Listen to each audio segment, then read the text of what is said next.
एक बुजुर्ग औरत की मृत्यु हो जाती है। यमराज लेने आते हैं। औरत ने यमराज से पूछा, आप मुझे स्वर्ग ले जाएंगे या नरक? यमराज बोले, दोनों में से कहीं नहीं। तुमने इस जन्म में बहुत ही अच्छे कर्म किए हैं, इसलिए मैं तुझे सीधे प्रभु के धाम लेकर जा रहा हूँ। बुजुर्ग औरत बहुत खुश हो गई और बोली, धन्यवाद, पर मेरी आपसे एक विनती है।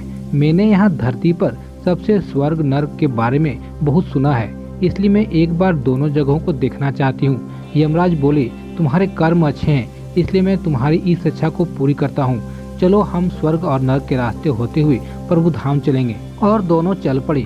सबसे पहले नर्क आया। नर्क में बुजुर्ग औरत ने जोर जोर से लोगों के रोने की आवाज सुनी। वहाँ नर्क में सभी लोग दुबले पतले और बीमार दिखाई पड़ रहे थे।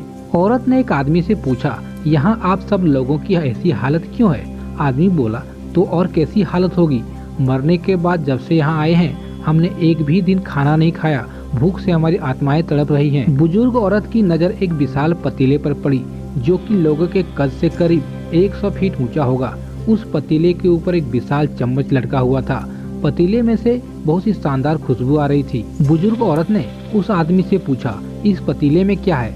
आदमी मायूस होकर बोला, ये पतीला बहुत ही स्वादिष्ट खीर से हर समय भरा रहता है। बुजुर्ग औरत ने हैरानी से पूछा, इसमें खीर है तो आप लोग भरपेट क्यों नहीं खा लेते? भूख से क्यों तड़प रहे हैं? आदमी रो रो कर बोलने लगा, कैसे खाएं?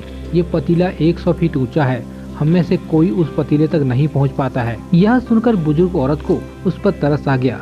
सोचने लगी, बेचारी खीर का पतीला होते हुए भी भूख से बेहाल है, शायद ईश्वर ने इन्हें यही दंड दिया होगा। और दोनों वहाँ से चल पड़े। कुछ दूर चलने पर स्वर्ग आया। यहाँ पर बुजुर्ग औरत को सबके हंसने और खिलखिलाने की आवाज सुनाई दी।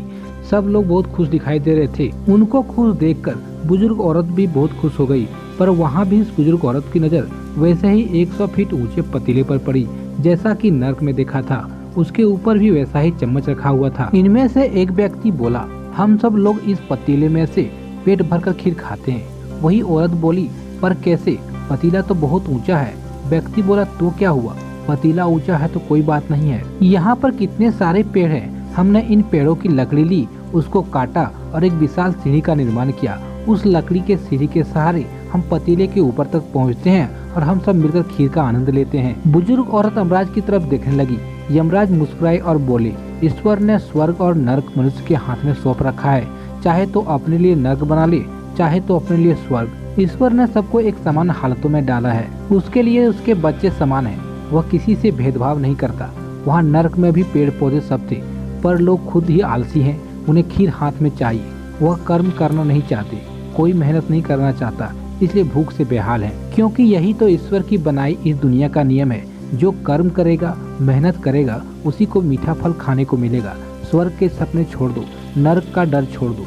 बस अपनी वजह से किसी का दिल न दुखे, इतना सोचो और बाकी सब कुदरत पर छोड़ दो।